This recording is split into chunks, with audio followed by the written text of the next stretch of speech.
داڑھی کے بغیر اذان دینا جائز ہے؟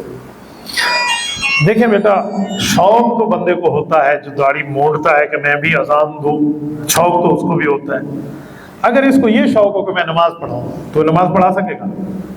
تو ہم اتنی بات تو مانتے ہیں کہ جس کی داڑھی سنت کے مطابق ہے اس کو نماز پڑھانے کا اجازت کا معاملہ نہیں ہے، تو اسے اذان کی بھی اجازت نہیں ہے۔ یہ ذہن میں رکھیں، یہ نماز کی ہی ترتیب ہے۔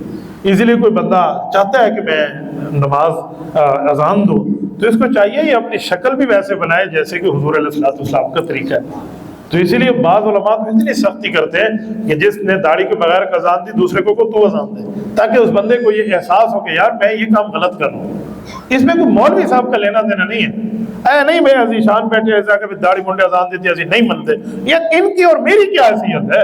یہ کام تو اللہ کے رسول کا معاملہ ہے۔ تو جب شریعت گنجائش نہیں دیتی تو اس لیے اس پر تھوڑی سی مضبوطی دکھانی چاہیے کہ اس طرح اجازت نہ دے۔ داڑھی ایک فٹ سے بیچ سے کم ہے تو وہ اذان دے۔ فرق ہے مولانا، داڑھی ایک مٹھی والا جو مسئلہ ہے نا اس کو سمجھ جائے۔ داڑھی ایک مٹھی کا یہ مطلب نہیں ہے کہ جس بندے کی داڑھی نکل رہی ہے ابھی اتنی نکلی ہے اسے کہا تیری مٹھی نہیں ہوئی تو نماز نہیں پڑھ سکتا، نہیں۔ مٹھی کا مسئلہ اس کے ساتھ ہے جو کاٹنے والا ہو، جس نے مٹھی سے چھوٹی کاٹ دی ہے نا یہ بندہ اس معاملے میں گیا۔ جس نے ابھی نہیں کاٹی اس کے 4 بال بھی نکلے ہیں لیکن اس کی نیت ہے کہ میں نکلے گی میں پوری رکھوں گا، اس کے پیچھے نماز بھی ہوتی ہے، اس کی اذان بھی ہوتی ہے۔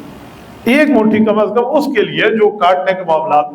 آپ جتنے دوست بیٹھے ہیں جن کی داڑھی مبارک نہیں ہے، میں کوئی آپ پہ اعتراض نہیں کر رہا، آپ کو درد دل سے ایک بات عرض کر رہا ہوں، اتنی بات مان لیا کریں کہ یہ گناہ ہے، اللہ مجھے عمل کی توفیق دے، اتنا مان لیا کرے۔ اگر آپ یہ بھی نہیں مانیں گے نا، کوئی بندہ گناہ کرے اور اس کو گناہ نہ مانے، اللہ معاف کرے اسلام سے بھی گیا نکاح سے بھی گیا، تو گناہ کو تو گناہ ماننا چاہیے کہ یار گناہ ہے، غلطی ہے، اللہ مجھے اس سے توبہ کی توفیق عطا فرمائے، تو ایسے آدمی کو اللہ یقیناً توبہ کی توفیق عطا فرمائے۔